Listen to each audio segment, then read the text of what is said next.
Hey guys, welcome back to another video. And for this one is for my military people, for the guys about to get out of the military, or if maybe you already got out.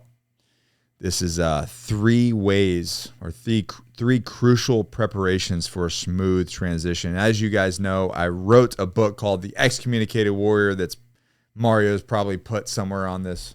It's right there. Right there, yeah. But I wrote a book on me leaving my special operations career after 12 years in the military, and my story as I exited the military and how I found myself back to a successful plane, and the 7 stages of transition that I had to go through to get there. And the reality is, if you fly by the seat of your pants, you're going to go through the 7 stages of transition. But the reality, you don't have to go through them. You can skip a few. You can skip the bad ones if you do it right, and if you invest in yourself in the right way. And I wish I would have too, but I might have not been able to write that book if I did. So can't really change much.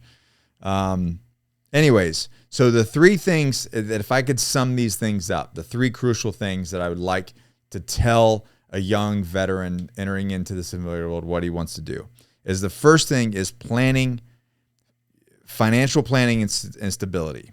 Because obviously you've gotten used to the system, the welfare system, if you will, because, you know, taxpayers have been paying your salary forever.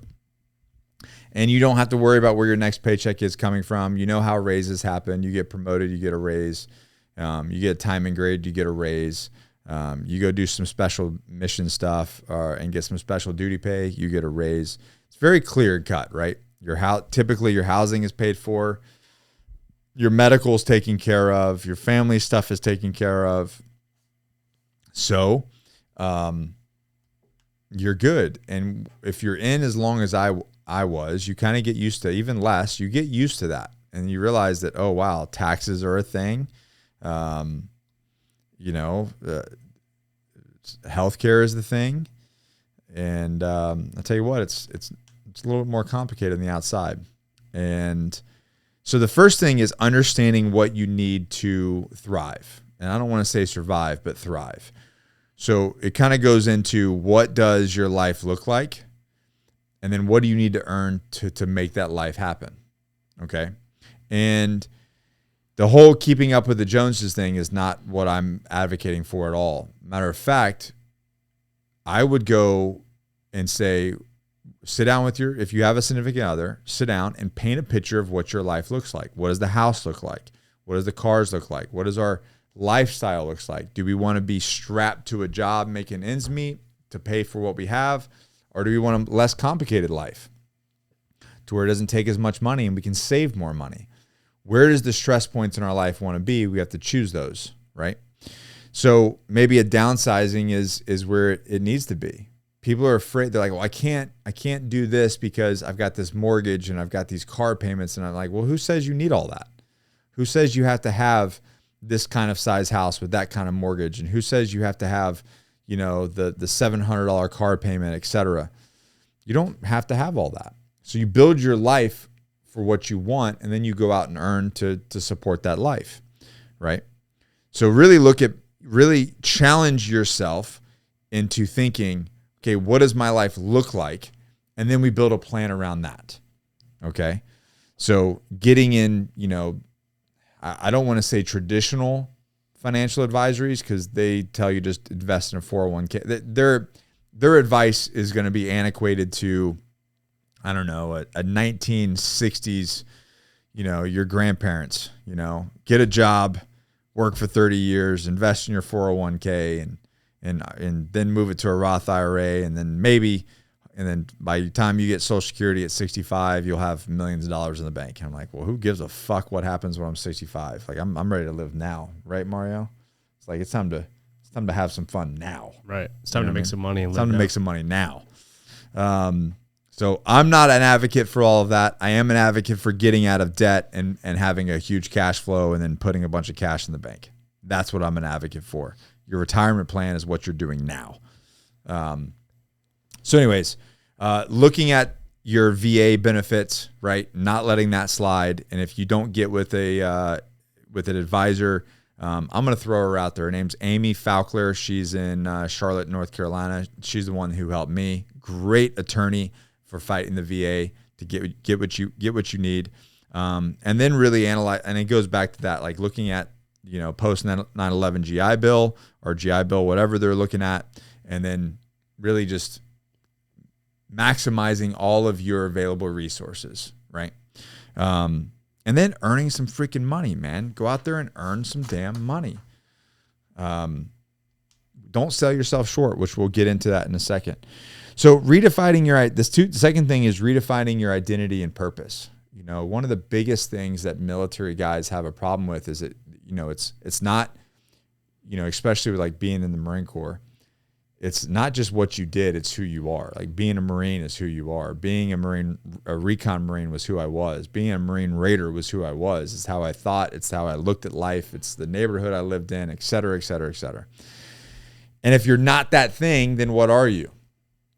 And I think that's where a lot of veterans struggle. They're like, well, I'm a veteran. Well, people say they care to a point, but, you hit that drum enough and you're like the bro veteran guy, which people have, said that, have said that, oh, Nick's just a bro veteran. I'm like, well, I don't know about that. I mean, I'm CEO of a couple 7-figure companies and a partner of several others.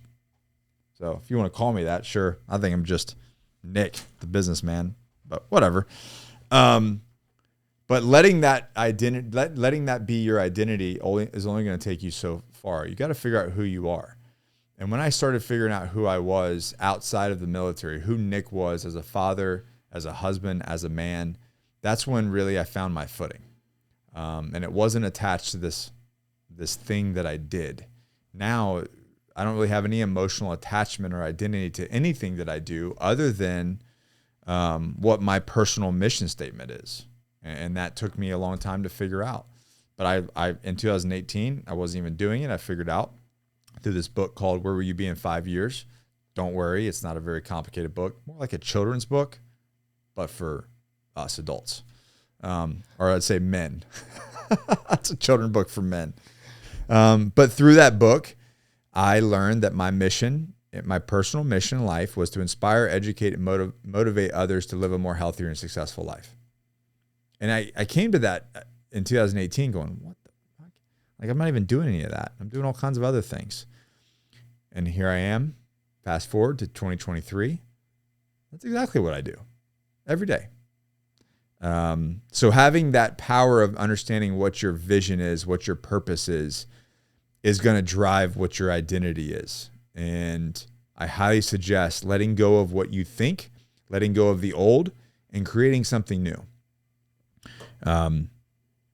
So spend time reflecting on your personal goals, your passions, your strengths, and then lean into them because they will serve you well.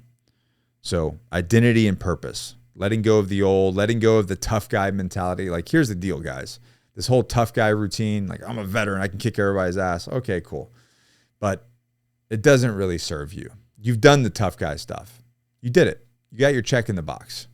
You don't have to prove that to anybody other than yourself anymore moving forward.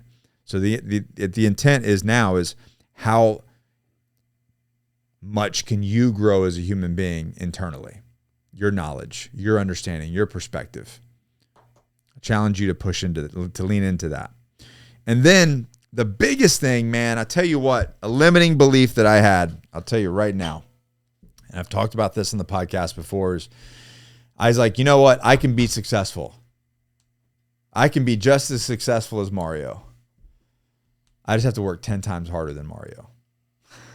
Now, I do work 10 times harder than Mario. Hey, no.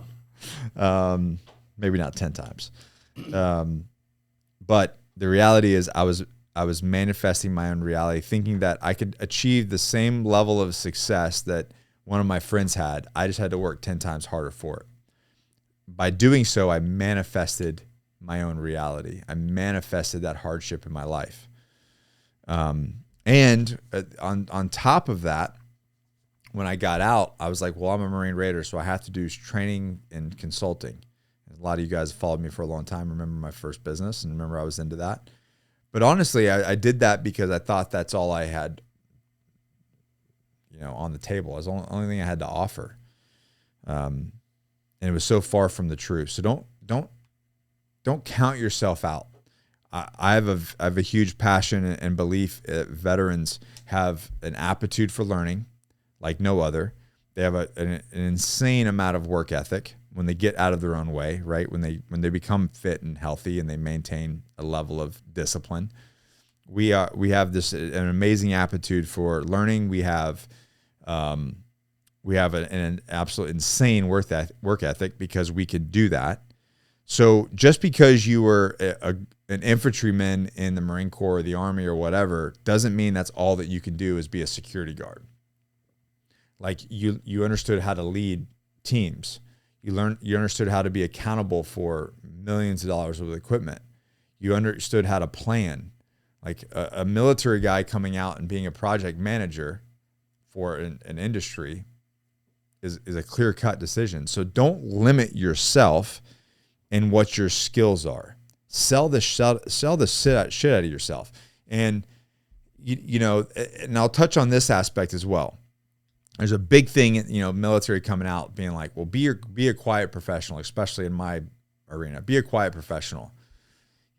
So like all these different special operations branches, mainly MARSOC, was like, you're not special. Be a quiet professional. Let your actions speak over your words. Meanwhile, Navy SEALs and everybody else are like banging their chest. Like, how do you know somebody's a Navy SEAL? Well, before you met him, he told you 10 times. But here's the deal. You're not going to be a doctor or a lawyer for 15 years. And then at 15 years, when you wrap up that career, they're not going to tell you, hey, don't talk about what you did as a doctor or a lawyer. Don't put that on your resume.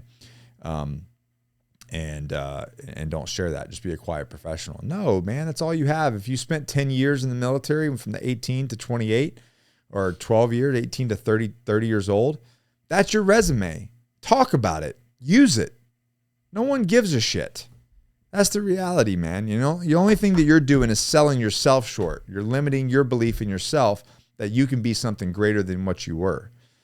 So sell yourself, man. I remember my first training business. We lost a bid to be the onset advisory for Marine 3. Did I tell you this, Mario? No, you never told me that. So we lost the bid for Marine 3. It was shooting in Vancouver. I had a team of me, another Marine Raider, a Recon Marine, and a Green Beret. So we were stacked. We were super stacked. And but we didn't. I was just fresh out, so I was like really being the whole quiet professional and following the rules that they told me to follow. And we lost the bid to a former Coast Guard airsoft tactics instructor. And if you read this guy's bio, holy shit, you thought he was like SEAL Team fucking 6, Delta Force, Chuck Norris, Van Damme, badass. Like you would think that he was like one of the members of the Expendables. Like he was on the set for the Expendables as one of the team guys. He really, really sold himself. Oh, he sold the shit himself, and we undersold ourselves. And the reality is the guy, and you know what, whatever. He might have done really well. I think that movie was shit, so it's probably I'll blame it on him. Who knows? Who knows what happened? But the reality is we actually had combat experience. We had tactics. We understood the gear. We understood the tactics. We understood everything that was going to take place. And we could have made that look very authentic. And we underpriced ourselves. So we should have won by that. But because he sold himself as what he was, instead of hiring actual Marines to do that job for Marine 3, they hired a Coast Guard airsoft tactics instructor because he sold himself and we did not. So that was a lesson to myself then, and it's still a lesson. Let that be a lesson to you as well. Sell the shit out of yourself. So guys, if you're getting out of the military, like sit down, plan your finances, not just to what you have now, but what you want. What is the vision for the future? That's what really, really matters. Challenge your identity and purpose. Get into some books, get into some education, and not the stuff the military is providing. Go outside of that. You're entering into the civilian world where you need to lean into the people that are on the outside, not the taps and tamps or whatever the hell they're calling it now, like the garbage ass, course, the 1 week course they give you before you exit. That ain't going to do it for you. Get in some courses that are outside of the military. Meet some people. Your network is your net worth. That's how you're going to get things done. Build some bridges, and then enjoy life, man. Enjoy it. Plan, work hard, message me, get in the Agogi. Shit. I'll help you crush it. But yeah, links below. Join the Agogi. We can help you there too. Buy my book, Excommunicated Warrior. That will help you a ton as well. And you guys know the deal. Give this thing a thumbs up. Share this with a veteran who's about to exit. And we'll see you guys in the next episode. Peace.